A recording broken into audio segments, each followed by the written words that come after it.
Algumas pessoas têm vindo a mim com um comentário: Pastor, posso orar por várias promessas das Escrituras e posso esperar até que o Espírito Santo avive essas mensagens, aplicando-as a mim.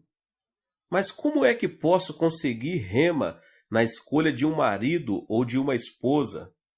Li toda a Bíblia, mas ela não diz que devo casar com Elizabeth, Maria ou com Joana. Como é que posso ter rema com respeito a este assunto?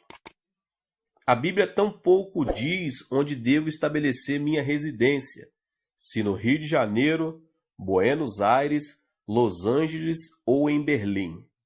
Como é que posso saber a vontade de Deus a esse respeito? Estas são questões legítimas.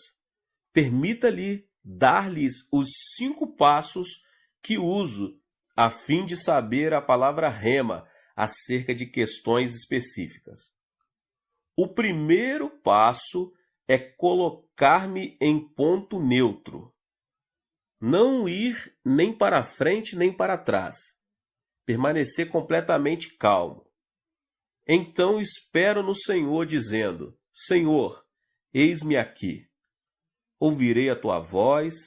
Se disseres sim, irei. Se disseres não, não irei. Não desejo tomar decisões para o meu próprio benefício, mas decidi segundo o teu desejo. Se algo bom para mim, ou seja, algo mal, estou pronto a aceitar a sua decisão. Com esta atitude, espero pelo Senhor. Muitas vezes a melhor coisa a fazer é jejuar e orar, pois se a pessoa come demais, fica cansada e não pode orar. Então, ao perceber que está realmente calma, pode partir para o segundo passo. A segunda coisa que faço é pedir que o Senhor revele a sua vontade através de meu desejo. Deus sempre vem a você através de seu desejo santificado. Agrada-te do Senhor e Ele satisfará os desejos do seu coração. Salmos 37:4. O anelo dos justos, Deus o cumpre. Provérbios 10:24.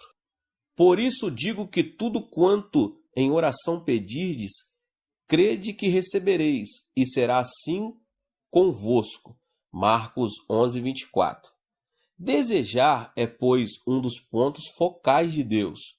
Além disso, Filipenses 2:13 diz: Porque Deus é quem efetua em vós tanto o querer como o realizar, segundo a sua boa vontade.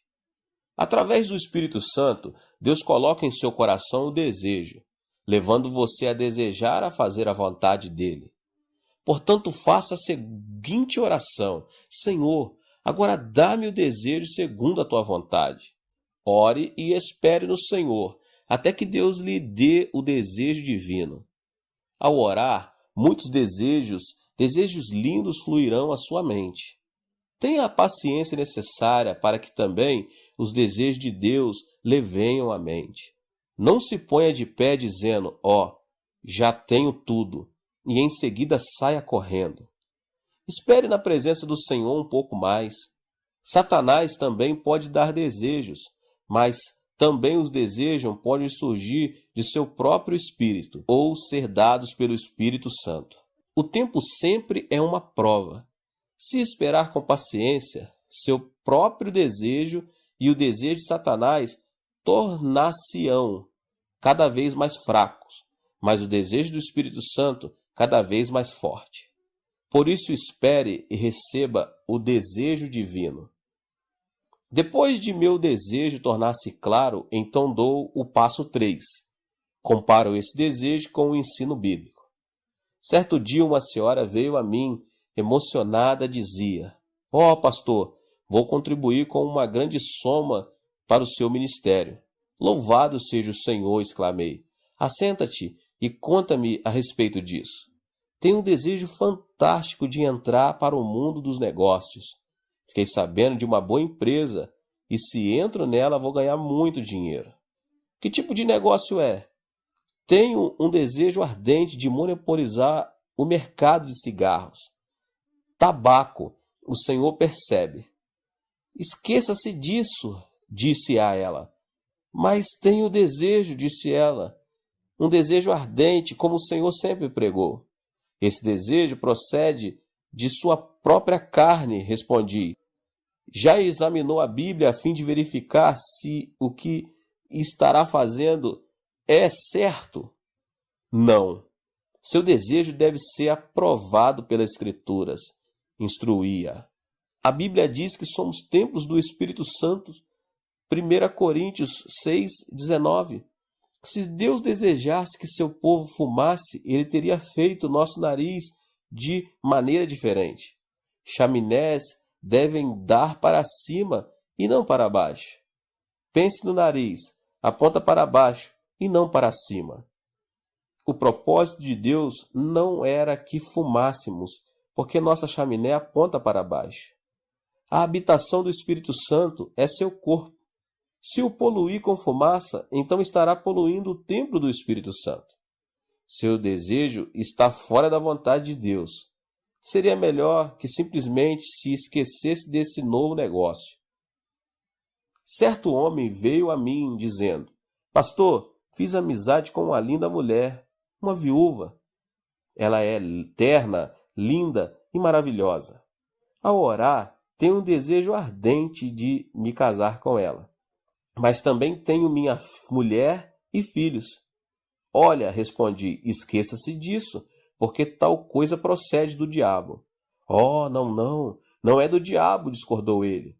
Quando orei, o Espírito Santo me disse ao coração que minha esposa não é exatamente o tipo de costela que se encaixa ao meu lado. Minha esposa é sempre um espinho na carne.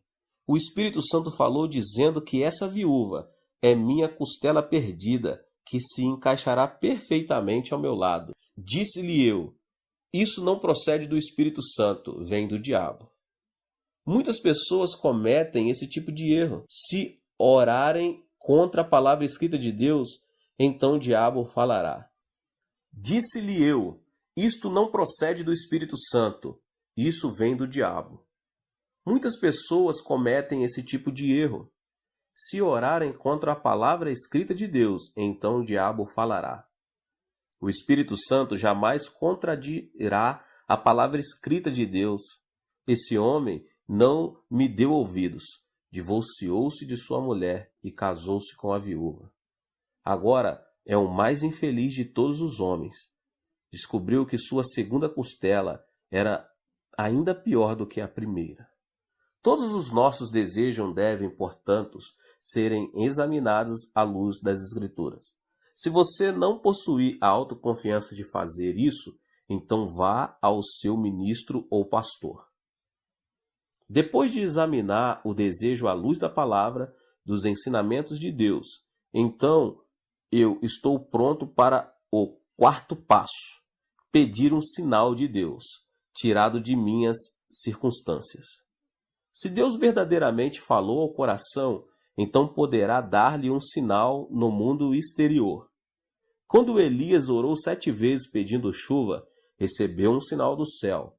Uma mancha do tamanho do punho de um homem, uma nuvem apareceu. Gideão também pôde servir-nos de exemplo, pois ele também pediu um sinal. Deus sempre me mostrou um sinal de minhas circunstâncias. Às vezes, esse sinal era muito pequeno, mas ainda era um sinal. Depois de receber o sinal, então, o quinto passo e final. Oro até conhecer o horário de Deus. O horário de Deus é diferente do nosso. A pessoa deve orar até que tenha paz real, pois a paz é como o árbitro. Depois de orar, se ainda sentir-se inquieta, então o horário não era certo. Significa que o sinal ainda está vermelho. Portanto, continue a orar e a esperar. Quando o sinal passar de vermelho para o verde, chegar-lhe-á a paz ao coração. Então você deve sair correndo. Vá, portanto, com velocidade total, com a bênção de Deus, com a rema de Deus. Milagre após milagre lhe seguirão. Em minha vida cristã, sempre tenho seguido estes 5 passos. até que Deus tem confirmado essa maneira de caminhar com sinais e milagres. Estes resultados devem mostrar claramente a diferença entre Logos e Rema. No futuro, você não precisa ficar confuso acerca das promessas de Deus. Quantidade alguma de reivindicação, trabalho, pulos ou gritos o convencerá. Deus mesmo o convencerá, dando-lhe o coração à sua fé. A versão da Almeida de Marcos 11, 22 e 23 diz que se a pessoa tiver a fé em Deus, poderá então ordenar a um monte que se atire no meio do mar. O texto grego, entretanto, diz que a pessoa deve ter a fé de Deus. Como é que se pode ter a fé de Deus? Ao receber rema, a fé que lhe é dada não é sua, foi-lhe concedida por Deus. Depois de receber essa fé que vem do alto, então pode ordenar que montanhas sejam removidas. Sem receber a fé de Deus, a pessoa não pode fazer tal coisa. Se não for por outra razão, você deve estudar cuidadosamente a Bíblia, desde o Gênesis ao Apocalipse, a fim de proporcionar ao Espírito Santo o material de que ele necessita para operar. Quando a pessoa espera no Senhor, o Espírito Santo concede-lhe essa fé. E ao agir consoante a essa fé, grandes milagres seguirão em seu ministério e em seu lar.